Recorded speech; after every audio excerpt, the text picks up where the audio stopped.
Pixel Hunter is a game made by Lumando Entertainment, a company that makes iOS games out of Georgia, the country, not the state. The game was ported to PC and sells for $4.99 on Steam.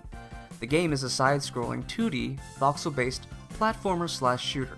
The story of the game is simple. You're a hunter. You own a lot of guns. The game's bosses take your guns, and you run through the various zones of the game gunning down anything that tries to stop you from getting your guns back. Voxel means it's a game made of 3D squares rather than 2D squares, by the way. The voxel aspect of the game gives it an 8-bit feel, while allowing the game to be 3D to some degree, even though it's a 2D platformer. This interesting colorful world combined with catchy music makes for what looks like a good time. Unfortunately, this is not the case. The game is meant to be a free-to-play microtransaction game for the iOS.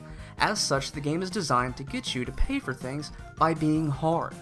But it's not hard in the good way.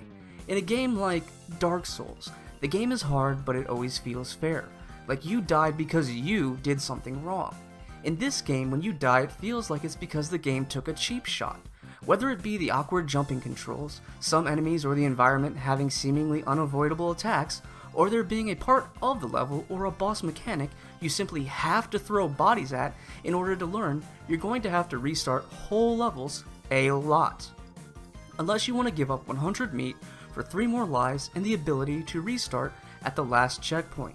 Problem here is the microtransactions have been taken out, so you can't spend real-world money for extra lives or meat on the spot. So, if you run out of meat, you have to go back to a level you've already beaten and farm meat, which drops off of enemies, so long as you're not damaged. Take this part for example. You have to run on the ice, build up some speed, jump onto the moving platform, then wait until the platform begins to go back before jumping on these platforms, which fall almost immediately after you land on them. You know, because the space bar on the keyboard is the most responsive button ever. Then, land on this other moving platform.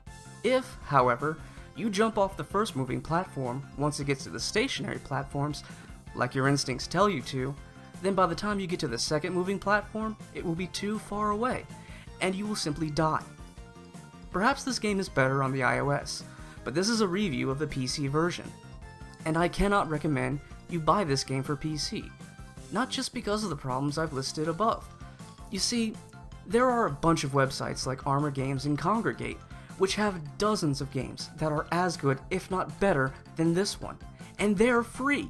You don't even have to download them, they're Flash games. This has been TheoTubes with a review of Pixel Hunter for theovershield.com, and I will see you next time.